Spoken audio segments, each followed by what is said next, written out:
محمود. نعم. قوم يا حبيبي عشان نصلي الجمعة.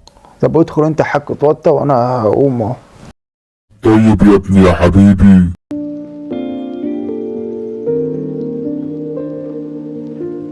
انت لسه ما قمتش ياض عشان نصلي الجمعة؟ يا حاج لا، ما انا صليتها الجمعة اللي فاتت. قوم يا ابن الكلب بدل ما تيجي على وشك. وبقى حاضر هقوم اهو. حاضر يلا يا عم.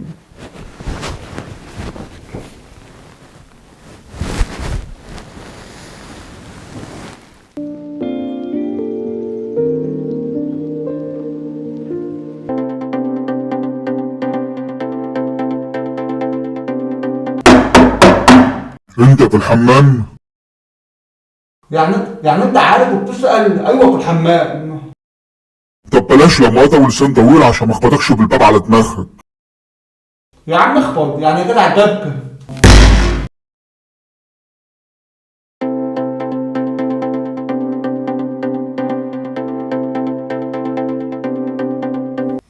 ايوه يا حاج. روح هات لي سجاير. هو انا مش قلت لك 100 مره عشان خاطر ما بحبش انسى لو راح اجيب القرف ده؟ قرف ايه يا كلب يا ابن الكلب؟ لا ما يعني انا قلت عموما انا مش هروح اجيب حاجه اشيل فيها ذنب وحاجه عموما يعني حاجه ما تخصنيش. فدي حاجه بتاعتك انت وروح انت هاتها بالله عليك. لا انا ركبي تعبان جدا. بجد والله؟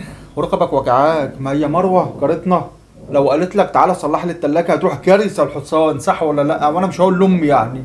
طب خلاص مالكش فلوس عندي. لا خلاص والنبي هات يا عم الفلوس اروح اجيب لك القرف السجاير بتاعتك دي. يلا يا اخويا.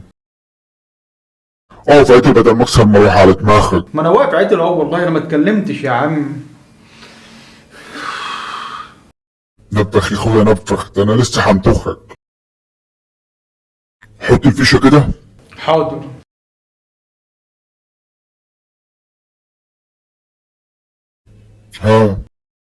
ها يابا وانت مش شايف؟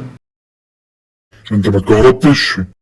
يا نهار اسود، يعني هي لو كهربت يبقى كده اشتغلت؟ اللهم صل على النبي. اشيل الفيشه؟ ايوه حاضر. وبعدين يعني ههون عليك تكهربني ولما اموت ويحصل لي حاجه يا عم ده يا عم، لا انت مش ابويا. انت اكيد تلاقيني في كيس زباله كده في الخرابه، يعني في الخرابه الفاضيه. وماله لما تكهربك يمكن تستركل ولا تخشن شويه كده قبل ما الصيف يدخل علينا. هجيب المفتاح واجيلك. طيب ماشي ما تتاخرش بقى.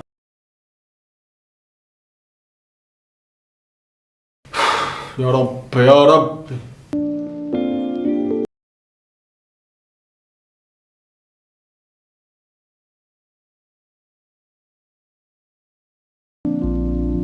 هو انا ليه ما جربش احط الفيشه؟ يمكن تشتغل انا على حدسي ولا حاجه.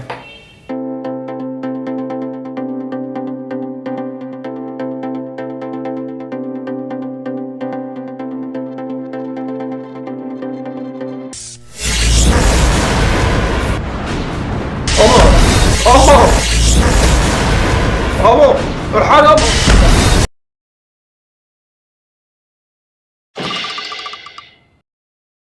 اهي كده بقى المروحه اشتغلت وهنستقبل الصيف بالاحضان يا معلم.